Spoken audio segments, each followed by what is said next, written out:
Entendi. Tem uma pergunta que eu queria saber e o Dória também queria saber, porque ele na verdade que sugeriu, né? Por que, mas eu também queria saber isso, por que que não tem um trem que vai de São Paulo pro Rio, meu? Por que que não tem essa porra? É tipo... Mano, é um trem, é fácil, a gente já inventou isso faz muito tempo, tá ligado? É fácil, mas é caro pra caramba. Mas ia ser muito bom, não ia ser muito bom? Aí, ó. O que acontece, né? A grande questão é a viabilidade financeira mesmo. Então, lá atrás, né, se ventilou muito a ideia de vamos fazer o trem-bala Rio-São Paulo. E o que não fez esse projeto prosperar? Uma incerteza muito grande do ponto de vista de engenharia, então tem uma questão topográfica para você vencer. O trem ele precisa se acomodar, né, a determinados raios de curvatura, volume, inclinações de rampa, enfim. Então, isso torna a obra muito cara. A gente está falando de uma obra que não se sabia exatamente quanto é que custava, mas na ordem ali de, sei lá, 40 bi, talvez até mais. Para isso funcionar, você precisa ter headways muito baixos, ou seja, a distância entre trens muito pequena, e trabalhar sempre com ocupação máxima e com valores de tarifa altos. E aí você percebe o seguinte: hoje, a grande limitação para a gente ter trem de passageiro no Brasil é que a gente ainda não percebeu que não é tarifa que remunera o serviço que vai botar um projeto desse de pé. Por exemplo, a gente está fazendo muita concessão ferroviária. Retomamos o transporte ferroviário no Brasil. Pô, legal. E todo mundo me pergunta, que é um desejo do brasileiro. Essa sua dúvida é a dúvida do brasileiro geral. Todo mundo pergunta, pô, mas e o trem de passageiro? Eu quero andar de trem. Todo mundo tem esse desejo. Acho que o pessoal vai lá para fora, ou a turma mais antiga andou de trem de passageiro no Brasil. Todo país desenvolvido de verdade tem uma malha ferroviária incrível, né? Exato. Faz parte do desenvolvimento de um país. Se você pegar as nossas concessões, não tem vedação ao transporte passageiro. Ou seja, o concessionário poderia operar passageiro. Por que ele não opera? Porque eu vou suprimir capacidade da via, né?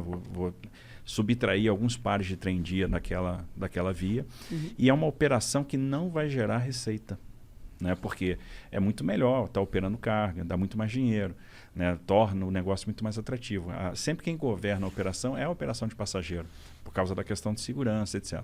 Existe então, um trem de carga que vai de São Paulo para o Rio? Existe. Ah, existe? Existe. Existe a linha da MRS que faz Rio de Janeiro e São Paulo. Entendi. Então, o que a gente precisa para dar esse passo na direção do trem de passageiros? Perceber que as operações, e uma coisa que o americano percebeu no século XIX, que as operações de passageiro vão ficar de pé a partir do momento que a gente aprender a explorar as receitas acessórias, que a gente conjugar operações de real estate, operações imobiliárias com a exploração da linha. Entendi.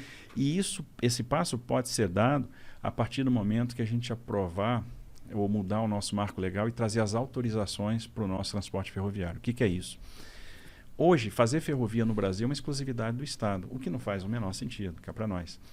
A gente já venceu essa barreira nos portos. Hoje, se um empreendedor quer tomar um risco de engenharia, quer fazer um terminal privado, ele vai lá, pede para fazer um investimento, ele demonstra que tem posse da área, que tem fruição da área, que tem condição de licenciar e financiar aquele investimento, ele vai lá e faz, toma o risco. A gente deu essa virada de chave em 93, com a nova lei dos portos, e em 2003 nós demos outra virada de chave importante, que foi, olha, o porto privado vai poder também operar carga de terceiro e não só carga própria. Foi um boom. O que acontece? Hoje, 2/3 da carga movimentada nos portos brasileiros é movimentada em terminais privados. Os terminais privados superaram muito os portos públicos. Que legal, isso é da hora. Então, isso é muito bacana. E aí, a mesma coisa, esse mesmo passo a gente tem que dar no transporte ferroviário. Por exemplo, se o cara quer tomar risco de engenharia e ele tem um plano de negócio, às vezes, bilionário, por que ele não pode fazer a ferrovia dele? Vou dar um exemplo. Nós temos papeleiras, indústrias de celulose no Mato Grosso do Sul, com investimentos de 15 bi, 10 bi. Por que o cara não pode usar 2,5 bi e recuperar a Malha Oeste e fazer o transporte dele de ferrovia para o Porto de Santos? Que a logística de celulose do Mato Grosso do Sul para Santos é de caminhão. Ou por que ele não pode fazer um ramal de Aparecida do Taboado, onde ela vai se conectar com a Malha Paulista até Três Lagoas? Isso assim, a gente está falando de um ramal de 1 bilhão e pouco. É porque ele não pode fazer, porque é exclusividade do Estado. É o marco legal que define É o marco legal. isso. Então a gente